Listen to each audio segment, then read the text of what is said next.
Assalamualaikum warahmatullahi wabarakatuh. Selamat datang anak-anakku di SMP Negeri 2 Wuryantara. Nah, seperti inilah pintu gerbang yang ada di depan gedung SMP Negeri 2 Wuryantara.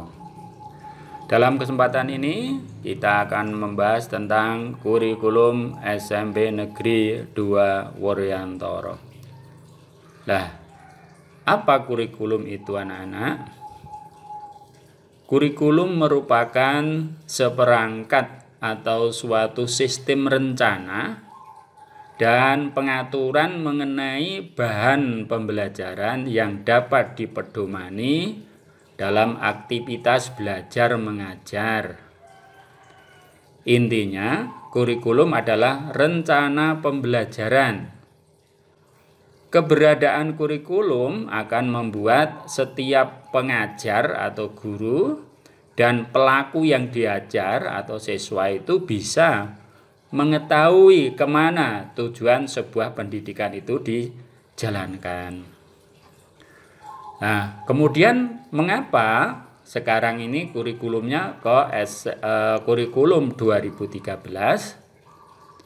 Ini adalah keputusan pemerintah Republik Indonesia yang berlaku untuk semua sekolah di Republik ini.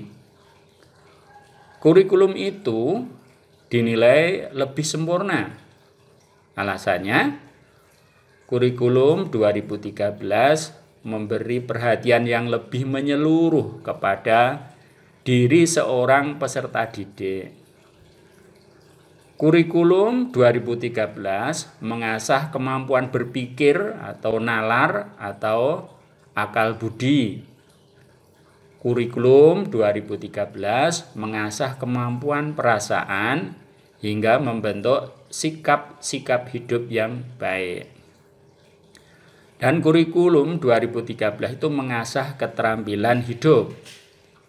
Nah, kemampuan-kemampuan yang diasah itu diukur dan dinilai oleh guru serta dilaporkan kepada orang tua dalam bentuk buku raport. Nah, struktur kurikulum SMP Negeri 2 Wuryantara tahun pelajaran 2021-2022 yaitu diantaranya ada kelompok mata pelajaran A atau kelompok umum A dan kelompok B umum. Nah, yang masuk kategori kelompok A itu ada pendidikan agama dan budi pekerti, kemudian pendidikan Pancasila dan kewarganegaraan, bahasa Indonesia, matematika, ilmu pengetahuan alam, ilmu pengetahuan sosial, dan bahasa Inggris. Nah, sedangkan kelompok B ini ada seni budaya, kemudian pendidikan jasmani, olahraga, dan kesehatan, kemudian prakarya. Dan yang keempat ini muatan lokal. Nah, dalam hal ini SMP Negeri 2 Wuryantara muatan lokalnya mengambil bahasa Jawa. Dan alokasi waktunya dari setiap tingkat kelas 7, 8, dan 9 ini masing-masing sama. Misalnya pendidikan agama ini 3 jam, 3 jam, 3 jam. Kita lihat pada berikutnya coba.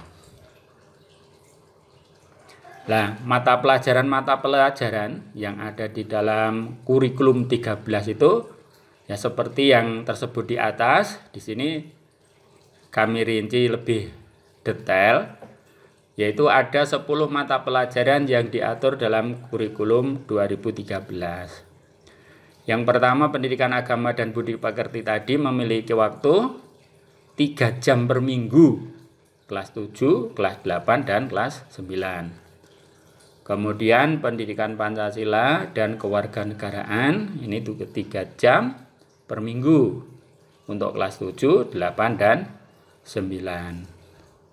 Kemudian mata pelajaran bahasa Indonesia ini yang paling banyak, yaitu memiliki waktu 6 jam per minggu untuk kelas 7, 8, dan 9. Berikutnya mata pelajaran bahasa Inggris. Ini setiap minggunya mendapat waktu 4 jam untuk kelas 7, 8, dan 9. Mata pelajaran matematika ini setiap minggunya 5 jam untuk kelas 7, 8, dan 9. Kemudian mata pelajaran IPA atau ilmu pengetahuan alam ini 5 jam setiap minggunya untuk kelas 7, 8, dan 9. Untuk mata pelajaran IPS atau ilmu pengetahuan sosial, ini waktunya 4 jam setiap minggunya untuk kelas 7, 8, dan 9. Seni budaya, ini waktu tatap mukanya ada 3 jam per minggu untuk kelas 7, 8, dan 9. Kemudian pendidikan jasmani dan olahraga kesehatan atau PJOK, setiap minggunya ada 3 jam untuk kelas 7, 8, dan 9.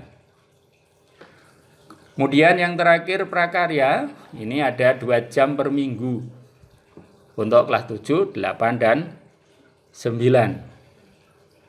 Nah, sekolah atau SMP Negeri 2 Wuryantoro ini menambah muatan lokal yang tadi sudah saya jelaskan, yaitu ada 2 jam, yaitu untuk bahasa Jawa, ya, untuk bahasa Jawa.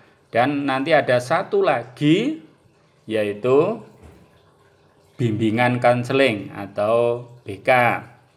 Sehingga dalam 1 minggu itu wajib 38 jam. Kemudian ditambah muatan lokal 2 menjadi 40 jam. Kemudian ditambah satu lagi, yaitu bimbingan konseling, ada 1 jam tatap muka. Sehingga dalam 1 minggu itu ada 41 pelajaran, ya, dengan lama jam pelajarannya 40 menit. Kemudian di dalam kurikulum 2013, nilai-nilai apa saja yang dinilai di dalam kurikulum itu? Ya, kurikulum 2013 itu mengenal 4 macam penilaian untuk setiap siswa. 4 macam nilai itu akan dilaporkan kepada orang tua melalui buku laporan pendidikan atau rapot setiap semesternya. 4 macam itu adalah nilai sikap spiritual, kemudian nilai sikap sosial, kemudian nilai pengetahuan, dan nilai keterampilan. Nah, apa yang dimaksud dengan sikap spiritual dan sikap sosial? Nilai sikap spiritual adalah sikap-sikap sebagai seorang yang beriman. Sikap-sikap bagaimana anak itu mengawali kegiatannya dengan berdoa atau bagaimana ibadahnya, yaitu namanya sikap-sikap spiritual. Dan sikap spiritual ini dinilai oleh Bapak Ibu guru yang mengajar pendidikan agama dan budi pekerti, wali kelas, dan guru BK. Nah, sedangkan nilai sikap sosial adalah sikap-sikap dalam pergaulan dengan orang lain. Jadi pergaulan dengan sesama teman, dengan Bapak Ibu guru, orang tua, masyarakat, dan lain sebagainya.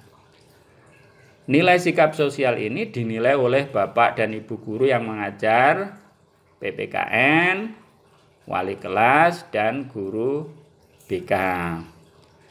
Namun, Bapak Ibu guru yang lain juga bisa menilai kedua sikap itu, yaitu kedua sikap spiritual dan sikap sosial ini juga dinilai oleh semua Bapak Ibu guru. Mereka akan mencatat sikap dan kelakuan siswa yang mereka temukan secara langsung baik di sekolah maupun di masyarakat. Nah, kemudian nanti dikumpulkan ke guru BK atau wali kelas. Berikutnya anak-anakku, apa yang dimaksud dengan nilai pengetahuan? Nilai pengetahuan adalah nilai tentang pemahaman dan penguasaan materi pelajaran yang diberikan oleh guru. Nilai ini berlaku untuk semua mata pelajaran. Nilai pengetahuan itu bisa diperoleh melalui pertama tugas ya. Misalnya bisa tugas rumah, tugas kelompok dan terusnya ya, tugas yang dikerjakan di sekolah maupun tugas di rumah atau PR, baik kelompok maupun perorangan. Kemudian ulangan harian. Setiap pembahasan materi diakhiri dengan ulangan harian. Kemudian ulangan tengah semester atau penilaian tengah semester atau mid semester. Kemudian ulangan akhir semester atau penilaian akhir semester ya, atau ujian semester. Kalau semua nilainya itu baik, pasti nilai di rapot juga baik. Kalau ada yang kurang baik, maka nilai di rapot juga kurang baik. Kemudian apa yang dimaksud dengan nilai keterampilan? Nilai keterampilan itu adalah nilai tentang keterampilan yang ditunjukkan seorang siswa dalam mengerjakan sebuah tugas yang diberikan. Nilai keterampilan bisa diperoleh melalui keterampilan dan kerajinan saat mengerjakan tugas, seperti diskusi kelompok, presentasi, dan lain-lain. Kemudian hasil pekerjaan, seperti tugas yang dijilid rapi, hasil diskusi, hasil penelitian, dan lain-lain. Keseluruhan hasil pekerjaan yang dikumpulkan semakin lengkap, maka semakin baik. Bila semua itu mendapat nilai baik, pasti nilai di buku rapot pun juga akan baik. Bila ada yang kurang atau tidak ada nilainya, maka nilai rapot pun juga akan tidak baik atau kurang baik. Bagaimana bentuk nilainya? Nilai-nilai itu berupa angka dan huruf serta dilengkapi dengan deskripsi atau penjelasan. Nilai dalam bentuk angka yang digunakan adalah nilai angka 0 sampai 100. Sedangkan nilai huruf ini digunakan dari huruf A, B, C, dan D.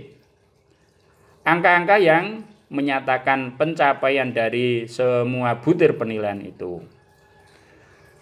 Kemudian huruf yang menyatakan predikat itu, A itu maksudnya sangat baik, B itu baik, C itu cukup, dan D itu kurang. Dan khusus untuk nilai sikap, sikap spiritual maupun sikap sosial, hanya diberikan dalam bentuk huruf dan deskripsi. Demikian anak-anakku, terima kasih. Semoga anak-anak bisa belajar dengan nyaman di SMP Negeri 2 Wuryantara dan akhirnya bisa menggapai apa yang anak-anak cita-citakan. Amin, amin ya robbal alamin. Demikian, wassalamualaikum warahmatullahi wabarakatuh.